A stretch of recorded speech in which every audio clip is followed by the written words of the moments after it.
Okay, so real talk. How many times have you sat down to focus on something really important and your brain literally just won't? You've got your coffee, you're ready to go, but it's like trying to tune into a radio station through static, right? The wild part is we have so many things going on in our society that's dumbing people down, teaching that carbohydrates and processed foods are actually healthy, and there is nothing further from the truth. The soda, my daughter, for example, loves to drink soda, and she has all these sleep problems. She's 17, and I've been through this before myself. But my point is, um, for a person who has ADHD, this is literally working against your brain directly. It's almost like a toxic poison. And so, what I'm talking today about is processed foods and sugars, like high fructose corn syrup specifically. And I want to break down why these foods are a disaster for people with ADHD. And more importantly, the simple changes that you can make that actually move the needle on focus and well-being. Okay. You're already playing in hard mode as a person with ADHD. We know this, right? So what is happening in the ADHD brain? You've got lower baseline levels of dopamine and norepinephrine. These are the neurotransmitters that help your brain focus, and it helps with motivation, impulse control. Our brains are hungry for stimulation and reward. And then if you enter in processed foods and high fructose corn syrup, these foods are engineered. And I mean, they are literally designed in labs to hit your brain's reward center really, really hard. And so they create a massive dopamine spike. But for someone with ADHD who's already dopamine deficient, this feels amazing in the moment, right? It's like you're finally getting a hit of focus and pleasure that you're always chasing. But here's the problem: what goes up, right, must come down. And so then you have the crash. So the spike is followed by a crash. Your blood sugar plummets, your dopamine drops even lower than when you started, and now your ADHD brain is even more dysregulated than before. You're foggy, you're irritable, you can't focus, you're craving more sugar to feel normal again. It's not a lack of willpower. It's literal brain chemistry working against you. And the hidden sugar problem is so insidious. I mean, high fructose corn syrup and processed sugars are literally in every freaking thing today. And your whole grain bread and yogurt and salad dressing, protein bars, foods that are marketed as healthy are often loaded with stuff. So you think you're making decent choices, but you're actually on this blood sugar roller coaster all day long, and your ADHD symptoms are just getting worse. And so the science, uh, I'm going to break down kind of biologically what's happening, because once you understand this, everything will click. Your blood sugar spikes and then crashes. So when we eat processed foods, or high fructose corn syrup, your blood sugar shoots up radically. Your pancreas panics, and dumps a ton of insulin into your bloodstream. This crashes your blood sugar, and low blood sugar means your prefrontal cortex is part of your brain responsible for executive function, decision making, impulse control, doesn't get the steady glucose that's needed to work properly. So for ADHD brains that are already struggling with executive function, it's almost like gasoline on the fire. And then you want to talk about dopamine dysfunction. So it's like a dopamine roller coaster. These foods cause rapid dopamine release and then depletion. Over time, this can actually downregulate your dopamine receptors, and your brain gets less sensitive to dopamine. So that means you're going to need more and more stimulation to feel the same effect. This makes your baseline ADHD symptoms even worse: less motivation, less focus, more impulsivity. And then we want to go into the inflammation, okay, and gut health. I will just put an excerpt in here. I did the carnivore diet for 5 months, and I'm not saying you have to do the carnivore diet, but I will tell you what happened to me when I did the carnivore diet. I felt, first off, I had plantar fasciitis for 5 years, that I tried everything under the sun. And I mean everything. I went to physical therapy. I had dry needling done, acupuncture. I did stretching. I had massage. I took medication. Nothing got rid of my plantar fasciitis that plagued me for 5 years until I did the carnivore diet. And the reason I believe the carnivore diet eliminated my plantar fasciitis that I have for 5 years in a matter of a month and a half, was gone, was because on the carnivore diet, I was not eating inflammatory foods. I was eating basically meat and protein, like animal protein and fats are actually highly non-inflammatory. And a lot of people, like I said, there's been so much garbage science, no offense, that is coming out, like trying to push these processed foods and tell people that these are actually healthy when they're not. Because all you have to do is go back in history and look at, what did people eat, like going back for millennia? People ate animal protein. And again, not saying you have to go on a carnivore diet, but I just wanted to throw that in there. When I did do that, not only did my inflammation go away and my brain started working better, I had my sleep got regulated, my anxiety pretty much vanished. I can name the benefits. I'm actually convincing myself now to go back on the carnivore diet. It's just, you have to set yourself up for that. I might do another video about that whole thing if anybody wants to try the carnivore diet.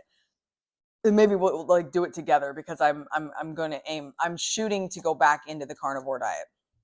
But anyway, I want to talk about the gut-brain connection. Processed foods also inflame your gut. And we know that the gut health is directly connected to the brain now. And it's called the gut-brain axis. And basically, an inflamed gut means more brain inflammation, which affects mood, focus, cognitive function. Plus, a lot of processed foods damage your microbiome. So they're calling the gut, the second brain. And the beneficial bacteria that actually help produce the neurotransmitters like serotonin and dopamine are damaged. And so you're literally destroying mechanisms that your brain uses to self-regulate. And this creates like a vicious cycle. So you have a poor diet, then you have worse ADHD symptoms, then you have impulsive food choices, then you have poor diet, and then even worse symptoms. And it keeps spiraling, right? So the good news is, though, that, like I said, you can change this. And it's going to have a huge impact on your ADHD symptoms. And I'm a testament to this. That's why I'm so passionate about this. I also had a doctor when I lost some weight when I was a teenager. I was put on a hormone shot that actually made me gain like 40 pounds when I was like 15, 16 years old. And I was mortified. And then when finally wore off, it was like an experimental like injection at the time that they decided to experiment on me with. And,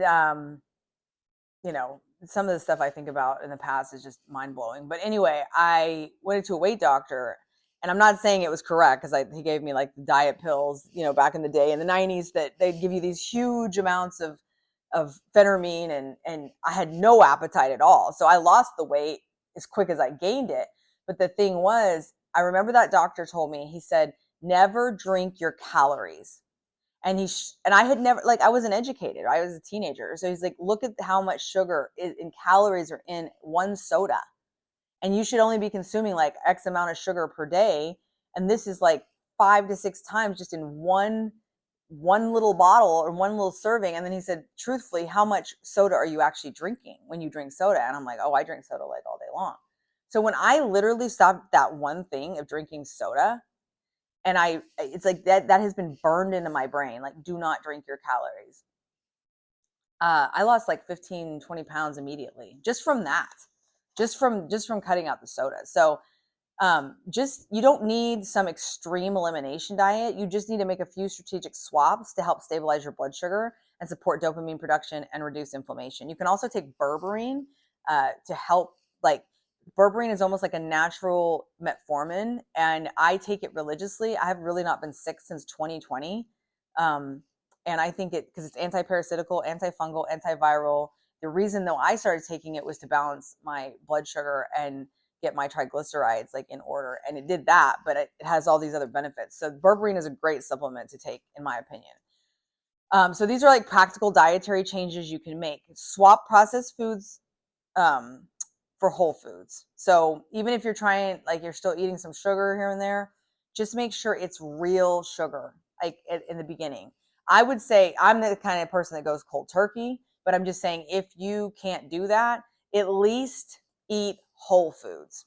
So that means like going and getting, you know, if you're a cereal person, I'm not, but if you're a cereal person, get a natural cereal and read the label and make sure that it has actual real cane sugar in it, not high fructose corn syrup. And also fiber does help and slow absorption. And so it gives you steady energy instead of spikes and crashes. I don't personally do good with a lot of fiber just because I don't have a gallbladder. So that's a whole nother thing. But I'm actually great with just high protein, animal protein, and staying away from all grains and carbohydrates personally. And I know that's extreme, but I'm just saying that's my body, not me. But if you're just trying to wean off the high fructose corn syrup, here's what you can do. So you want to add protein to every meal religiously. And this is so important because protein provides amino acids that are building blocks for dopamine and other neurotransmitters. Eggs, Greek yogurt, chicken, fish, beans, nuts. Like I said, I'm more about the animal protein, but you want to start your day with protein. I cannot tell you how much better I feel when I actually start my day with protein. Like today I went downstairs. I'm actually in LA right now. And so I'm in a hotel and I had the breakfast and all I ate was eggs and bacon and I put some hot sauce and I had my coffee, which I'm kind of getting to a point where I actually think I'm going to be giving up coffee again, just drinking tea and water.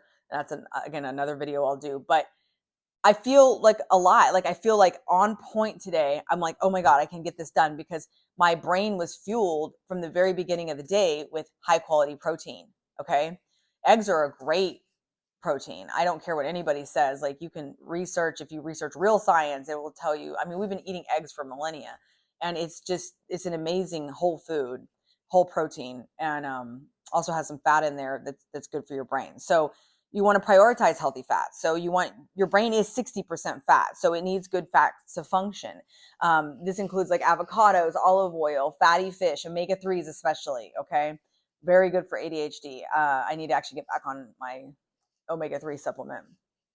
For some people, nuts and seeds. I'm not a huge nut and seed person, like I said, because I don't have a gallbladder. But again, if you can digest it, by all means, it's better than, the processed garbage crap that's out there. And that's going to reduce brain inflammation.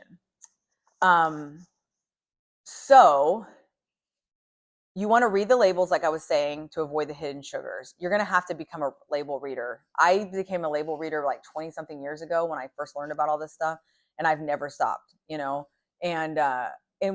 it's weird when you read the labels and you see just all these like processed ingredients, it just grosses you out. No matter how good the food looks on the packaging, you're just like, ugh, like, do I really want to eat TBHQ and high fructose corn syrup? And I mean, then there's all these ingredients that you can't even pronounce because it's so toxic and processed. So always read the labels. Especially if the sugar is the first ingredient in a food, put it back because you are already consuming way too much sugar. So products with fewer than 5 grams of added sugar per serving is a staple like to look at. I mean, I say no sugar, but it's hard to find anything that's processed at all that doesn't have some sugar in it. But just make sure it's got no high fructose corn syrup. You want to stay hydrated. Mild dehydration actually tanks cognitive function.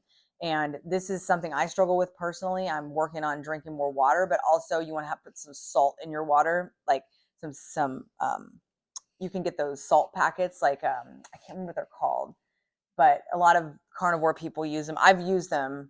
They sell them at Walmart and at the grocery store, but they're these little salt packets and they're like electrolytes. That's what salt is. Electrolytes are salt. So you want to make sure you have the salt in the water. Don't just drink tons and tons of water because you can actually flush the electrolytes out of your body. So, what you can do is have like a thermos or whatever, and you just drink throughout the day. So you make sure you're measuring that water. I know a lot of people do that if you have a hard time being consistent about it. And you can also set reminders, for that. Skipping meals, it depends on your metabolism and it depends on, I think, how your body works. For me personally, I actually do well fasting for like longer periods of time. and doing like, when I was eating one meal a day, that was like the best thing ever. Cause it for me, because again, I don't have a gallbladder, but if you have a gallbladder and you have more regulatory functions in that way, then sure, 3 square meals a day, but you want to give your body a break, and you don't want to just be snacking all day long. Snacking is the devil. I always say that snacking is the worst thing you can do. So avoid snacking. And if you are going to snack, if you are just absolutely, I know you want that carb thing, but go for something that's protein. There's so many things out there now. Quest is great. And I can think there's another one, but they have these cheese crackers that are like, they're made out of like milk. I think it's milk protein, which again, it's not the best form of protein, but I'm just saying, at least when you eat those crackers, I notice that like, I don't need more. Like, I don't need to just keep eating. Like if I was just eating a Cheez-It snack mix on the plane, I just want more and more and more pretzels or whatever. With that, Catalina Crunch has a kind of a Chex Mix type of thing that's a protein, and it's gluten free. So those are things that, if you're transitioning and you want to get on a more strict kind of keto diet, you can add that in to kind of wean you off also. But it's important to be obviously prepared, right? And you want to make it easy. Meal prep on good brain days, so you have options on bad brain days. Keep easy protein snacks visible: hard-boiled eggs, cheese sticks, trail mix. If cooking feels impossible, rotisserie chicken, pre-cut veggies are your friend. I mean, I go to Sam's Club actually personally, because I worked for them for quite a while. Like we were contracted to do their training. And so I was pretty much in a Sam's Club like every day, and I give my dogs the rotisserie chicken, like a little bit in their dog food, so they'll eat their dry dog food, to tempt them to. But I mean, rotisserie chicken is $5 at Sam's Club or Costco, and I mean, you can do so many things with a rotisserie chicken. It's amazing. So use apps and alarms to remind you to eat if time blindness is an issue. Okay, so this isn't a magic cure, obviously. You're not going to eat a salad and suddenly have neurotypical focus. Although I will say, if you start your day off with protein, you're going to notice a difference. ADHD is neurological, and dietary changes are just one piece of the puzzle alongside medication, therapy, strategies, and support. But, and this is a big but within 2 to 3 weeks of cutting down processed foods and stabilizing your blood sugar, most people notice less brain fog, more consistent energy, better mood stability, slightly better impulse control, improved ability to focus where they need to. Now, I will say it took about 3 weeks. When I did the carnivore diet, it took 3 weeks to get completely unaddicted to carbohydrates. It was a tough 3 weeks, but I did it. And then after that, it was like, I don't even want this. So it is possible. You just have to be prepared mentally for basically the withdrawal that you're going to be having and the cravings, because your body's addicted. It's your brain's addicted, because they do this on purpose. I say they, but these companies, and because they want to get people addicted. I mean, why wouldn't you to sell more garbage? But you just have to understand how marketing works and how propaganda works. And fortunately, I've always been kind of nifty to that, or understanding of all that. It's not about being perfect. It's about being better than yesterday, right? So like, don't beat yourself up if you end up sliding back into, like yesterday, I'm not going to lie. I was on the plane and I ate Cheez-It snack mix, and I felt like absolute garbage last night. And I probably gained like 5 pounds literally, because there's so many carbohydrates. And then this morning I was like, okay, I'm getting back on track. Yes, I'm traveling for work, but I am going to eat healthy today. I'm going to eat my protein. I know how I'm going to feel. So I had to like have a conversation with myself and remind myself, okay, I know this is the best thing for me. You know this. Come on. You've been down this road before. And then, like I said, once you have some experience of that, you can make clearer decisions. It's just like hard with ADHD. We just, like I said, it's now or not. Like, we're not sometimes aware, of what's going on. Some days you're going to eat fast food, ADHD happens. The goal is to just make more supportive choices more often. And then you build those momentum and habits. progress, not perfection. Perfectionism will kill your progress. So, living with ADHD is hard enough without your diet working against you, right? So you deserve to feel your best. I deserve to feel my best.